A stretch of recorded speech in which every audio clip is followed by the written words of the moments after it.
Bonjour, nous sommes le 2 novembre. C'est la Golden Hour, il est 17h ou presque. Alors Goliath fait de la résistance. Pourquoi? Parce que, et ça je n'avais pas vu venir, parce que la route est mouillée. Monsieur Goliath n'aime pas le mouillé. Donc on va le prendre dans les bras. Voilà. Parce qu'il y a toujours ce plan B là. C'est nouveau, il ne veut pas le mouiller. Mais on va très exactement dans 6 jours le toiletter. Il aura peut-être des poils aux pattes plus courts. Et donc ça devrait aller. On est dans un endroit exceptionnel. C'est très près de chez moi. Nous sommes sur Selshade. Regardez ça. Tout est fabuleux. Alors, c'est l'automne. Oui. Les feuilles, les couleurs. Oh là là là là là. Regardez ça. Bon, donc voilà, il faut dire que le jour tombe, changement d'heure. Il a fallu réveiller Goliath, alors c'est pour ça qu'il n'est pas très chaud non plus. Toujours un peu dans son sommeil. Bon, on va voir, on va faire avec. Je dois vous présenter aujourd'hui un cas clinique absolument exceptionnel. Alors, comme vous l'aurez vu sur le cartouche, c'est toute une histoire de vacances, 3 mois de vacances à Beyrouth. Mon patient est libanais, donc le cas clinique est en anglais, ce qui veut dire que ce patient ne va pas être trop ennuyé par le fait que je parle de lui. De toute manière, j'ai utilisé un prénom factice, Michel, qui forcément est factice puisque c'est un anglophone. C'est un patient que je suis depuis un bon bout de temps pour syndrome de fatigue chronique qui a été très lentement mieux. Ça a été assez laborieux. Enfin bon, il va toujours mieux, donc il vient très régulièrement 2 fois par an. Enfin, il vient aux consultations en visio. Je ne l'ai jamais plus vu depuis que je suis revenu de Londres, mais j'avais commencé avec lui sur Londres à l'époque. Et donc on est resté, et il est visiblement content de ce que je fais, puisque Goliath, tu veux pas aller voir ça? Regarde, tu vois ça? Là ça va faire des... Et puis il a un peu froid, il a le pattes mouillées. Oh, Goliath. Donc, ce patient est allé passer, comme il le fait souvent, 3 mois d'été, début d'automne, avec sa famille à Beyrouth. Alors, la situation est complexe, mais ça a déjà été pire. Et donc, le voilà embarqué, mais en oubliant ces gélules de pregnénolone. Parti 3 mois sans pregnénolone. Gros dosage de pregnénolone pour ce patient-là, parce que ça faisait partie des causes fondamentales de son syndrome de fatigue chronique, comme souvent quand c'est post-viral. Donc lui, a priori, c'était post-viral, mais ça remonte il y a bien longtemps, son début. Moi, je l'ai pris en route, donc je ne l'ai pas pris au début de sa fatigue chronique. Je l'ai pris plusieurs années après. Donc, je crois que l'épisode initial, qui aurait pu être un virus d'Epstein-Barr apparemment, je ne suis pas toujours totalement convaincu par cette affaire-là, mais bon, c'est avec ce diagnostic qu'il est venu. Et donc, ce début remonte probablement il y a 13-14 ans. Bon, bref, il était en progrès, notamment, mais pas que, grâce à la pregnénolone. Je vous fais grâce des détails cliniques, parce que c'est pas le sujet. Le sujet, c'est ce qui s'est passé à Beyrouth sans sa pregnénolone. Et c'est pas encore ça le principal aspect. Vous allez voir. Alors, je vais quand même mettre Goliath un peu ici pour voir si ça l'intéresse. espérant qu'il y a des odeurs. Alors regardez-moi ça. Qu'est-ce que vous en dites? Hein? Beau, hein? Voilà, ça l'intéresse, il y a des odeurs. Chouette. Bon. Oh, mais je... Pour devenir fou. Hein. Et encore, bon, dans le téléphone, c'est pas vraiment le... Il n'y a pas que... Enfin bref, c'est superbe. Ah, mais il fait pipi. Ah, mais c'est bon, ça. Voilà, c'est parti. Il voulait pas bouger, hein. Mais il se réveille, qu'est-ce que vous voulez que je dise? Qu'est-ce que vous voulez que je dise, la pauvre bête? Donc, qu'est-ce qui s'est passé? Une cascade de conséquences absolument inouïes. Horrible, l'horreur. Accrochez-vous au bastingage, ça va tanguer.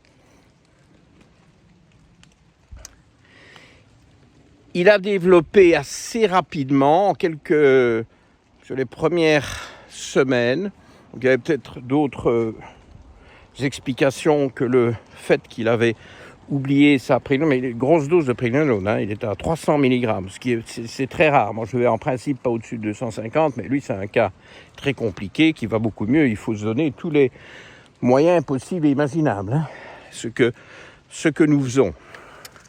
Alors, évidemment, ce qu'il devait faire, c'est se mettre en rapport avec moi et je lui aurais fait parvenir une ordonnance, il aurait pu s'en procurer, il aurait pu s'en faire envoyer là-bas, tout était possible, parce que c'est un peu compliqué, Beyrouth. Hein. Beyrouth, c'est pas Dubaï, mais enfin, bon, il y a toujours moyen de se débrouiller. Mais il ne l'a pas fait, et il y a quand même une raison pour ça, c'est qu'il n'était pas, je vous mets tout de suite à l'imparfait, méga certain qu'il avait besoin de tant de pregnénolone que ça. Vous voyez, c'est un des points sur lequel je l'ai déjà senti un peu timide dans notre collaboration, qui a porté sur beaucoup d'autres choses. C'est quelqu'un qui a une dérive lactique du métabolisme colossale, un des pires cas que j'ai jamais vu, et qu'il a bien compris, bien capté. Il a été suivi dans la banlieue de Londres, du côté de l'ouest, du côté de l'aéroport de Heathrow, par mon spécialiste de la mise au point des rééducations aérobies basées sur les tests de lactate, donc qui sont réalisés dans sa clinique, hein, dans sa pratique. S'appelle John. Je ne vous donne pas tous ces détails, hein, ça éventuellement vous pouvez toujours me le demander, mais de toute façon c'est à Londres aussi. Hein. Il s'appelle John, c'est un vétérinaire recyclé en coach et qui est très très fort pour repérer les dérives lactiques du métabolisme et les corriger, hein, par des conseils d'entraînement très, très précis. Donc, c'est un de ces pires cas. Et on a un progrès là, mais il faut être très, très, très progressif dans la rééducation. Sinon, c'est tout de suite trop agressif et ça le refatigue. Quand il fait vraiment parfaitement aérobie, à des intensités très, très modestes, pendant pas trop longtemps, ça lui fait du bien. Et tout doucement, ça s'améliore, mais c'est très lent et c'est très compliqué. Je me mets comme ça parce que franchement, quel endroit. Et donc, le travail chez lui, c'est vraiment du sur-mesure, c'est de la haute couture. Et donc, il y a tout un tas de thèmes.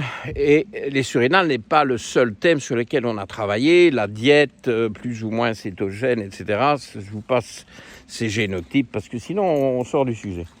Et donc...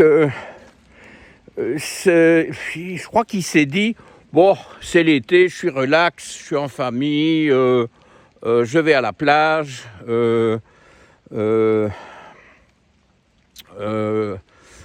j'ai pas besoin de pregnénolone, c'est pas grave, et je la reprendrai pour l'automne quand je rentre sur Londres, parce que là, c'est un tout autre style.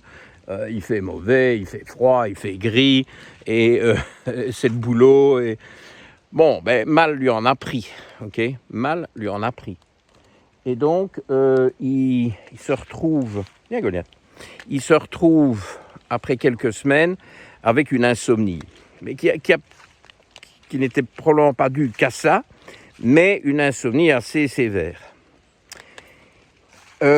Au lieu de revenir vers moi, je trouve qu'il était un peu gêné, finalement, il n'avait pas pris ces trucs, hein, parce que je gueule, hein, il ne faut pas croire, hein, je gueule, moi. Hein. Je gueule gentiment, mais bref. Donc, plutôt que de se faire engueuler, il s'est dit, c'est rien, je vais acheter ici des produits pour dormir, mais des produits naturels. Parce que c'est pas du genre à prendre des somnifères. Hein, il est contre les médicaments. Avant que je m'occupe de tout ça, et ça n'avait pas aidé du tout, les médicaments. Et dans ces compléments alimentaires qu'il a trouvés sur place pour l'aider à dormir, avec lequel j'aurais été plus ou moins d'accord, ce que lui n'a pas vu venir, et moi non plus, mais je n'étais pas au courant de toute façon, c'est qu'il y a beaucoup de vitamine B6. Alors, la vitamine B6, quand elle est déficitaire, c'est un élément connu, publié, pour ne pas aider à dormir, ou plus ou moins pour nourrir de l'insomnie avec d'autres facteurs, bien entendu. Seul, c'est probablement pas suffisant, mais ça contribue à l'insomnie parce que notamment la vitamine B6, donc la pyridoxine, sous sa forme active qui est le pyridoxal 5-phosphate, qui est la molécule qui agit dans le corps, cette vitamine B6 est le cofacteur de réactions enzymatiques fondamentales qui conduisent à la mélatonine. Voilà. Donc le voilà essayant de gérer son insomnie assez sévère, qui devenait de plus en plus sévère au fait, et on va en reparler, et qui prend ses compléments alimentaires, dans lesquels, c'est la discussion que vous allez comprendre a posteriori, parce que j'y viens, il y avait de la B6, et on s'est posé la question, est-ce qu'il y avait la B6 qui est indiquée sur les ingrédients, ou est-ce qu'il y en a plus? Parce que c'est un peu ça le problème avec les compléments alimentaires qui viennent en particulier de firmes dont on n'a pas complète connaissance, confiance, référence, expérience. Bon, on met 3 mg sur la boîte.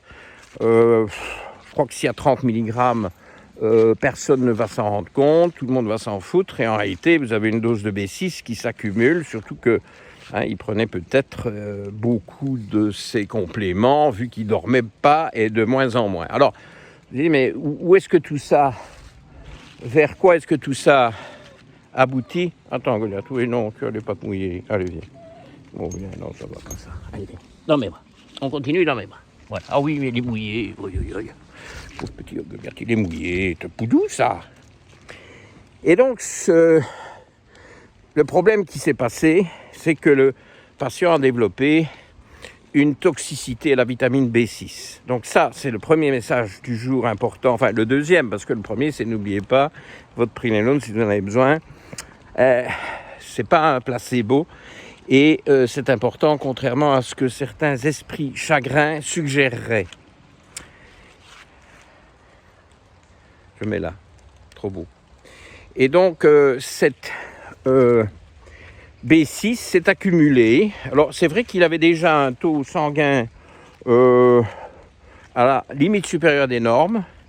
Pourquoi? Parce que dans le syndrome de fatigue chronique, en plus, il n'a pas le meilleur génotype MTHFR, donc qui est derrière, évidemment, le processus fondamental de la méthylation. C'est un double génotype, j'en parle, je crois que j'en parle sur ma chaîne, et si j'en parle pas, il va falloir que j'ajoute une vidéo sur ce génotype-là, qui est très connu, qui moi ne me fascine pas autant que d'autres, parce qu'en réalité, c'est un génotype qu'on peut compenser en partie, bien entendu, jamais totalement, mais on peut jouer sur l'épigénétique avec les vitamines B2, B6, B9, B12. Donc, c'est un patient chez qui j'aime bien d'avoir des taux de ces vitamines relativement élevés. Donc, il est parti sur un taux vers le haut des normes, je crois même un fifrelin au-dessus, quelques percentiles au-dessus, donc peut-être percentile 103 ou 104, bon, ce qui ne pose évidemment pas de problème. Mais, bon, ici dans son contrôle du mois de septembre, le gars s'est retrouvé avec un excès de B6, j'en dépose Grebiat, un excès de B6 colossal, et 4 fois plus haut que le maximum. Donc, bref, son taux sanguin avait quadruplé. Donc, il a dû y avoir des apports très importants de B6,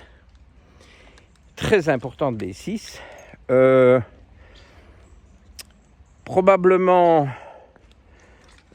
par ces compléments alimentaires du sommeil, mais on a quand même fait des calculs, regardé les informations qu'on avait, les ingrédients. Moi, je trouvais que c'était un peu court. Okay. Alors, avant de trouver des explications complémentaires à cet excès de B6, ce qu'il faut bien se dire, c'est que l'excès de B6, tout comme le déficit, mais je crois que l'excès encore plus que le déficit, c'est toujours les courbes en U, donne de l'insomnie. Ça, c'est publié, c'est connu. Alors, ce que je dois vous révéler maintenant, parce que c'est fondamental, le patient s'est plaint au rendez-vous où on a décidé de la prise de sang, donc on ne savait pas encore qu'on avait trouvé une toxicité majeure à la vitamine B6. Il s'est plaint... Oh, une voiture ? Non, c'est dans la vallée, je crois. En termes, dans le terme anglophone qu'il utilisait, c'est trémor. Donc, comment est-ce que je vais appeler ça en français, moi, trémor. Un tremblement, hein, c'est pas une crampe, c'est trémor. Aidez-moi, enfin, vous me direz ça. Un tremblement, une espèce de vibration musculaire, mais pas toujours au même endroit. À gauche et à droite. Oh oh! Bon, quand il m'a dit ça, je n'avais pas les résultats de la prise de sang, je me demandais, grosse insomnie et trémor. Moi, je n'ai pas pensé à une toxicité à la vitamine B6. Or, et je vous mets un article en description, je vous mets le lien vers l'article en description, je sors de ma poche l'article en question. Là, quand j'ai vu ça, évidemment, ça fait tilt.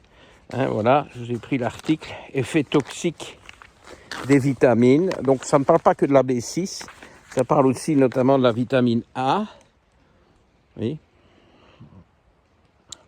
Toxic effects of excess vitamins A, B6 and folic acid. Acide folique, c'est artificiel, hein, c'est de la B9 chimique. Jamais utiliser l'acide folique en tant que vitamine B9.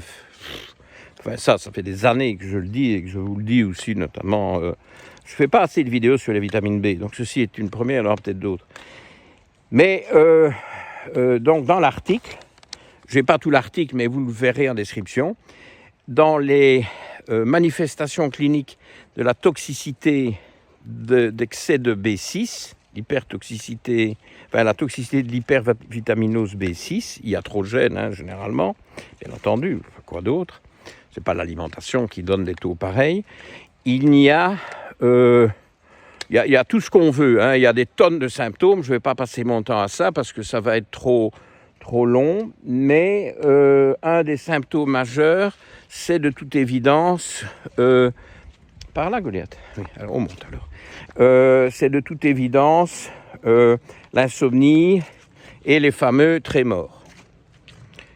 Ce que je ne savais pas trop, enfin bon, c'est de la neurotoxicité, donc il y a plein de trucs, des paresthésies, enfin, tout est son contraire, neurotoxicité, donc tout un tas de manifestations neurologiques anormales. Et mais c'est bien ça dans quoi on était.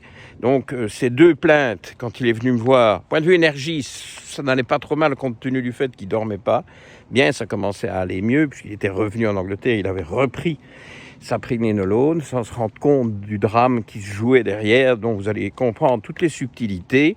Mais toujours est-il qu'il avait son taux de B6 4 fois trop haut, des manifestations de toxicité à l'hypervitaminose B6 typiques, pas toutes, hein, il avait ces deux-là, essentiellement l'insomnie et les fameux tremblements musculaires. Et quand on a pu prendre connaissance de ces résultats, son taux de pregnénolone s'était effondré, c'était vraiment très très bas, alors qu'il était quand même corrigé, je veux dire, vers le percentile 30-40, c'est-à-dire un peu en dessous du milieu des normes, hein, qui serait le percentile 50. Et puis, la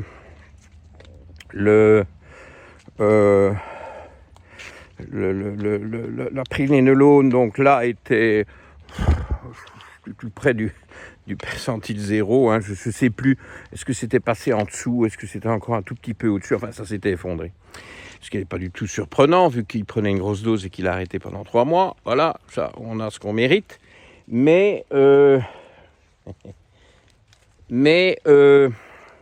pire que ça, et c'est ça que je trouvais très intéressant à vous proposer comme cas clinique, la progestérone s'était effondrée. Or, la progestérone, qui est l'hormone dérivant directement de la pregnénolone, je vous renvoie à toutes mes vidéos sur les surrénales pour ceux qui découvrent ça, parce qu'ils vont se dire, oh là là, mais de quoi parle-t-on? Mais il y a quand même beaucoup d'initiés aussi. Et puis il n'y a pas que ce sujet-là dans la vidéo, il y a cette histoire de B6 où il va falloir être plus prudent, hein, et doser cette vitamine plutôt que de donner des complexes vitaminés B à la mort moelle-neu, comme ça, sans trop savoir, en se disant mais c'est bon, les vitamines B, prenez-en, continuez à en prendre. Et les prescriptions à l'aveugle, en se disant oh, c'est les vitamines hydrosolubles, hein, l'excès part dans l'urine. Ici, l'excès n'est pas parti dans l'urine, il était 4 fois la norme supérieure. Ok ? Et d'ailleurs, c'est intriguant, il faut que je vous donne une explication complémentaire pour finir la vidéo dans quelques minutes. Mais la progestérone s'était effondrée. Et là, pour le sommeil, bingo. Donc, son insomnie s'est développée, s'est aggravée, peut-être été déclenchée, je ne sais pas, par Beyrouth. Hein. Beyrouth, la ville qui rend insomniaque. Bon, pourquoi pas. Enfin, bon, j'ai consulté quand même pas mal de fois. C'est vrai que la nuit, on fait plutôt de la guindaille que du sommeil. Bon, mais bon, si vous voulez, c'est un pays qui se remet d'une succession de guerres civiles de tout genre, de guerres tout court. Voilà, quand il n'y a pas des bombes qui tombent, on s'amuse. Et je peux vous dire que, enfin bon, bref, je passe le sujet. Et toujours est-il que, donc il y a peut-être eu une espèce d'excitation là, ou de style de vie très différent de celui de Londres. Et est venu se greffer là-dessus une toxicité à la B6 qui s'est aggravée et un effondrement de la progestérone. Tout ça, c'est des causes d'insomnie. Okay ? Donc on commence à mieux comprendre l'insomnie. Et évidemment, on comprend très bien les fameux tremblements musculaires. Qu'est-ce qui nous reste à comprendre ? Et ça, c'est intéressant pour finir la vidéo. On a beau faire nos calculs, je lui ai demandé s'il n'y avait pas une boisson sportive ou truc muche qu'il prenait qui aurait pu contenir de la B6. Bon, s'il n'avait pas été dans un spa, des soins, une IV, parfois mes patients comme ça, dans ces endroits-là, ils se font des intraveineuses de glutathion ou de magnésium. Bon, ma foi, alors des intraveineuses de vitamine B, je ne suis pas trop pour, parce que, voilà, vous comprenez bien pourquoi. Rien de tel dans son cas. Bon, donc, il nous faut une autre explication. Et alors, ça m'est venu à l'idée, vu que c'est un patient qui est sujet au SIBO, Small Intestinal Bacterial Overgrowth, et vu qu'il avait un taux aussi un peu anormalement élevé de B12, qui est typique du SIBO, dans le SIBO, vous avez trop de B12, trop de B9, même chez les gens... Attends, je vais te prendre parce qu'on va avoir fini. Et tu es tout mouillé. Oh, mon Goliath. Allez, viens. Viens dans mes bras. Voilà, là, tu seras content. Oui, voilà, ça c'est bon. Et la boudou. Oui. Et donc, SIBO, Small Intestinal Bacterial Overgrowth, les bactéries du côlon envahissent le grêle. Dans le côlon, la B9 et la B12 qu'elles sécrètent ne sont pas absorbées parce que le côlon n'absorbe pas les vitamines B, mais l'intestin grêle bien. Et quand l'intestin grêle est envahi par des bactéries coloniques, ce qui est la définition même du SIBO, eh bien, la B9 et la B12 sont absorbées et vous avez des excès de B9 et de B12 alors qu'il n'y a pas de supplémentation. Vous voyez, c'est ça, c'est un indice diagnostique majeur pour repérer un SIBO sans faire aucun test autre que doser la B9 et la B12. Donc ça, c'est génial et je vous en parle par ailleurs. Mais je me suis dit, bon, sa B12 est aussi un peu trop haute. C'est un patient qui a des intestins très difficiles. Il n'a pas de fucose. Commencez à comprendre pourquoi le cas est compliqué. Et pourquoi on est loin d'avoir uniquement un problème de surrénal chez ce patient-là. Donc, cette histoire d'intestin fragile favorise évidemment le SIBO, c'est connu, il y a un lien avec le génotype FUT2 non sécréteur. Je vous renvoie aux vidéos ad hoc sur ma chaîne si vous ne connaissez pas. Et je me dis, est-ce que le SIBO pourrait expliquer chez lui, outre ce taux un peu suspect de B12, est-ce qu'il pourrait expliquer l'excès de B6 ? Alors voilà exactement ce que j'ai fait. Et c'est fascinant, c'est pour finir en beauté. J'ai fait une recherche sur Internet et je suis très vite tombé sur un lien entre SIBO et augmentation des taux de B6 qui seraient produits par des méthanogènes, par des archées qui ne sont pas vraiment des bactéries, mais qu'on prend pour des bactéries, mais c'est des fausses bactéries. Mais enfin, pour des noms scientifiques, ça revient un peu au même, mais en réalité, ce n'est pas la même chose, peu importe. Et donc, les méthanogènes produiraient beaucoup de B6, et quand c'est un SIBO à méthanogène, ça expliquerait des excès de B6. Alors, je suis tombé là-dessus en pleine discussion avec lui pendant la consultation. Je me suis dit, bingo, c'est ça l'explication pour une telle exagération de sa vitamine B6. Et aujourd'hui, en préparant un peu cette capsule, je me suis dit, je vais aller voir ce que je trouve sur PubMed pour vous mettre en description des liens scientifiques. J'ai pas trouvé. Donc c'est un site. Je vous mettrai ce que ce site propose pour info. Ce n'est pas validé PubMed. Ni le fait que les méthanogènes produiraient beaucoup de pyridoxine, de B6, ni le fait qu'il y a des SIBO où on remarque des excès de B6. C'est un site, c'est une source unique, elle est peut-être exacte, ça demande d'autres recherches. Jusqu'à présent, j'ai cherché, je n'ai rien trouvé. Si vous trouvez, mettez-le en commentaire, je réagirai. On fera évoluer le schmilblick, comme Coluche disait. Et là, aujourd'hui, je ne peux pas vous confirmer que dans les SIBO, il y a des excès de B6, alors qu'on sait qu'il y a des excès de B9 et de B12. Voilà, la science, ça demande quand même de la précision. J'en reste là, je vous montre la Lune. J'espère que vous la voyez. C'est pas évident, mais je crois qu'on la voit. La Lune, Goliath, qui a les pattes mouillées, qu'on va vite aller sécher. Et voilà, je trouvais que c'était un cas clinique intéressant. Et puis c'est une capsule automnale dans un environnement tout à fait privilégié, dont je me délecte et j'espère vous aussi. Merci, bon week-end à vous, à la semaine prochaine. Bye.